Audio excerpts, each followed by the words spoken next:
오늘 한국은행이 금융통화위원회를 열고 기준금리 인하 여부를 결정합니다.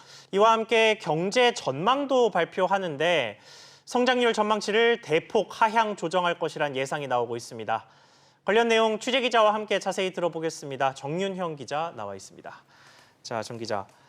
먼저 한국은행이 기준금리를 내릴 거냐 아니면 현 상황에서 동결할 거냐 이게 지금 가장 관심사일 텐데 시장의 반응은 좀 어떻습니까? 시장도 이제 팽팽하게 예상을 하고 있는데요. 예. 지난 3월 한국은행은 기준금리를 연 1.25%에서 0.5%포인트 낮추는 큰 폭의 금리 인하를 단행한 바 있습니다.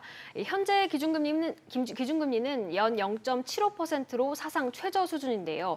그런데 코로나19로 인해서 이 수출과 고용 등 각종 경제 지표가 악화되고 있다는 점에서 최근까지 이번 달에 금리를 추가 인하할 수 있다는 전망이 우세했습니다. 실제 지난달 수출은 24.3% 감소하면서 무역 수지가 99개월 만에 적자 전환했고요. 지난달 취업자 수는 지난해 같은 기간보다 47만 6천 명 감소해서 외환위기급 고용 충격이란 말이 나왔습니다. 네, 그런데 이 인하 시점이 지금은 아니라는 전망도 많죠. 네, 최근 이 금융투자협회가 채권 전문가 200명을 대상으로 설문조사한 결과 응답자 100명 중 79%가 동결을 예상했습니다. 특히 우리나라의 기준금리 하한선인 실효 하한 수준을 감안했을 때 금리 인하 카드를 아낄 것이란 전망이 나옵니다. 이 실효 하한이란 이 비기축 통화국인 우리나라가 금리를 더 내려도 효과가 없는 한계선을 말하는데요. 이 밑으로 금리를 낮추면 외국인 투자 자금이 빠져나가고 환율이 불안해지는 등 부작용이 발생할 수 있습니다. 하지만 당장 오늘 인하하지 않더라도 이 3분기 중 추가 인하가 이루어질 것이라는 관측도 나오고 있습니다. 네, 그리고 기준금리 인하 말고도 한국은행이 전망하는 우리나라의 올해 경제성장률 전망치 이게 수정이 되는데 이것도 좀 관심사죠. 네, 한은은 지난 2월에 성장률 전망치를 2.1%로 봤는데요.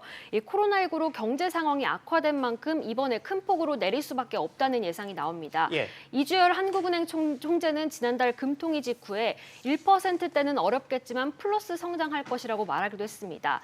이 시장에선 한은이 0%대 플러스 성장률 전망치를 내놓을 것으로 보고 있는데요. 하지만 코로나19 확산세가 지속되고 있어서 이 마이너스 가능성도 배제할 수는 없습니다. 이미 국제통화기금 IMF는 올해 우리나라 경제 성장률을 마이너스 1.2%로 제시했고 3대 국제 신용평가사 모두 마이너스 성장을 전망했습니다.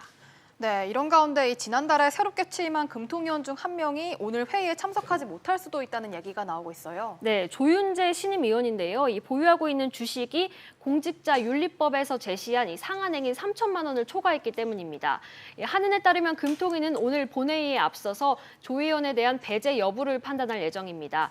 조 의원이 빠지면 나머지 6명의 위원이 주요 안건에 대한 결정을 내립니다. 네, 정 기자 잘 들었습니다.